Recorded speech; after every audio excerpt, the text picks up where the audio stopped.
салом дӯстони азиз, ҳар сол пеш аз оғози мавсими нав мо як бозии асосиро интизор мешавем, суперҷоми УЕФА. Ин мисли як санҷиши қувваҳо пеш аз марафони тӯлонии футбол аст ки дар он ғолиби Лигаи Қаҳрамонҳо бо ғолиби Лигаи Аврупо рӯбарӯ мешавад. Ва дирӯз шом мо шоҳиди як вохӯрии хеле дурахшон шудем. ПСЖ бар зидди Тоттенхэм, бозие ки ростӣ аз дақиқаи аввал то охир ҳайратовар буд. Одатан чӣ тавр мешавад? Ғолиби Лигаи Қаҳрамонҳо ҷомро бе мушкилӣ мегирад. Баъзан албатта ғолиби Лигаи Аврупо метавонад як сценарияи ғайриоддиро ба вуҷуд орад, аммо дирӯз ҳамаи чиз чунин буд, нигоҳ накарда ба он ки пеш аз бозӣ ПСЖ фаворити ин рақобат номида мешуд. Аммо Тоттенхэм бо рӯҳияе ба майдон баромад ки гӯё мехост таърихро аз нав нависад. Онҳо хеле фаъол оғоз карданд, ду голи зуд задан ва ростӣ дар он лаҳза биширӯҳ фикр карданд ки клуби фаронсавӣ дигар худро наҷот дода наметавонад, вале футбол маҳз барои ҳамин зебост ки ғайриқобили пешбинӣ аст. Дар натиҷа мо драма,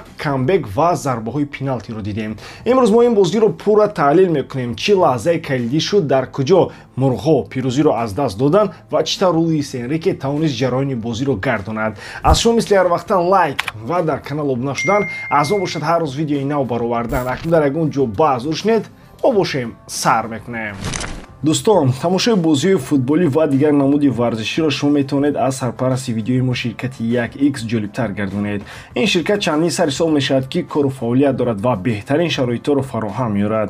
Танҳо дар мо ва танҳо барои шумо мо промо тайёр кардем бо номи AMG 0777 ки нафароне ки то ҳол регистратсия накарданд метавонанд дар аввалин пардохти худ то ҳаҷми 8000 сомонӣ бонус ба даст оранд. Ссилкаи зарурӣ дар комментарияи ин видео. Имкониятро аз даст надиҳед.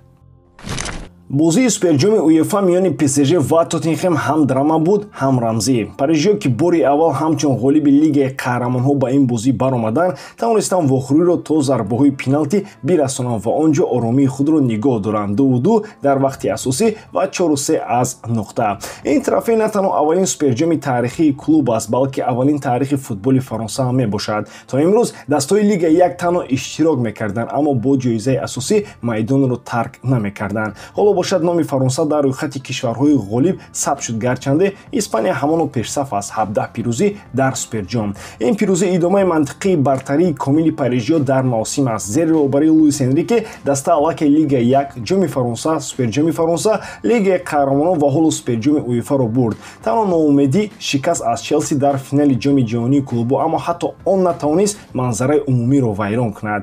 Пирӯзии ПСЖ як силсилаи ҷолибро идома дод. Аз соли 2018 ғолибони Лигаи Қаҳрамонҳо ҳамеша суперҷомро мебуранд. Охирон бор ки трофей ба ғолиби Лигаи Аврупо расид 7 сол пеш буд. Он вақт Атлетикои Симеони Реалро бо ҳисоби 4-2 мағлуб кард. Аз он вақт инҷониб бозӣ ҳамеша бо пирӯзии дастаи беҳтарини Аврупо анҷом ёбад. Яке аз қаҳрамонҳои асосии бозӣ Усмон Дембеле шуд. Дар дақиқаи 4-уми замони изофӣ ӯ паси дақиқе дод ки бо он ПСЖ ҳисобро баробар кард ва бозиро ба пеналти бурд. Ин лаҳза нуқтаи гардиш буд. Бе он парижиҳо метавонистанд бо мағлубият майдонро тарк кунанд. Барои бозингари фаронсавӣ ин на танҳо паси голӣ, балки амалӣ будани паси трофей аст.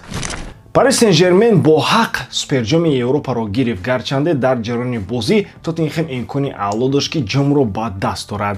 Лондониҳо бозиро хеле қавӣ оғоз карданд, бо ҳисоби 2-0 пеш рафтанд ва ба назар мерасид ки ҷараёни бозиро идора мекунанд. Аммо хатои асосии қарор гирифтани даста дар дифои амиқ бар зидди тиме ки дар чунин шароит махсусан хатарнок аст. Мисолҳо зиёданд. ПСЖ дастҳои бозингар дар блоки пастро ҷазо медиҳад. Ҳамин тавр бо Интер шуд, ҳамин тавр бо Атлетико. Челси дар вақти худ хулоса баровар ва ба ҷои ақибнишинӣ фишори баландро интихоб кард, аз байн бурдани фазо дар маркази майдон ва пешгирӣ аз оғоз кардани ҳамлаҳо аз тарафи нимҳиматгарони парижиҳо. Тоттенхэм бошад баъди голи дуввум комилан аз бозии фаъол даст кашид, ташаббусро дод ва ба дифоъ гузашт, гарчанде маҳз дар аввали бозӣ ПСЖ бо суръат ва ҳамоҳангӣ мушкилӣ дошт. Ин сценария ба нафи дастаи Луис Энрике шуд. ПСЖ ҳаракати пурқувват дар ҳамла ва бозингарони балансат дорад ки ҳангоми гирифтани назорати тӯб осон дифоъро мешикананд. Дар натиҷа ивазкуниҳо комилан кор карданд. Вориди Канинли ва Рамуш бозиро тақвият дод ва маҳз онҳо голҳои ҳалкунанда заданд. Натиҷа мантиқӣ аст. Дастае ки ба худ бовар дорад ва то охир ҳамла мекунад, натиҷаро мегирад. Дар бораи ҷоизаҳои инфиродӣ бояд фаҳмид ки онҳо ҳамеша ҳадафи асосии клуб нестанд. Бале, Тӯби Тиллоӣ ҷоизаи бонуфуз аст ва ҳар клуб шод мешавад агар бозингараш онро бигирад. Аммо барои дастҳои сатҳи олӣ, махсусан мисли Реал, Барселона, Бавария ё ПСЖ, ҳадафи асосӣ ҳамеша трофеҳои даставӣ аст, ғалаба дар чемпионати миллӣ ва лигаи чемпионҳо. ҷоизаҳои шахсӣ як иловаи гуворо ҳастанд, вале на мақсади ниҳоӣ. ҳолати муҳокимаи Дембеле ва имкони ӯ барои Тӯби Тиллоӣ намунаи хубест, ки чӣ гуна мухлисон баъзан диққатро аз чизҳои асосӣ дур мекунанд. Дембеле мавсими хеле хуб мегузаронад ва агар ӯ ин ҷоизаро бигирад, ин сазовор аст. Аммо вазифаи асосии ҳар клуби сатҳи олӣ муваффақияти даставӣ мебошад.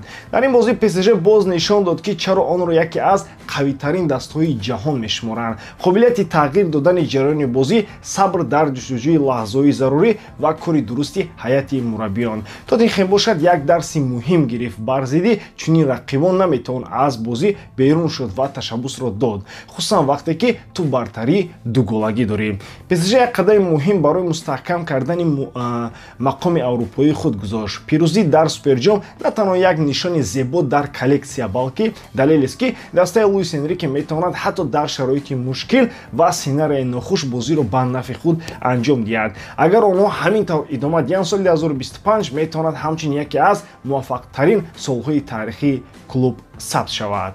ба ҳамин тамом боридарам, ки эҷодкории ман ба шумо писанд меояд. Лайк, комментария ва дар канал обуна шуданро аз ёд набароред. Бо шумо мисли ҳар вақта Муҳаммад Гайров. Хай бародарон, дар паноҳи Аллоҳ.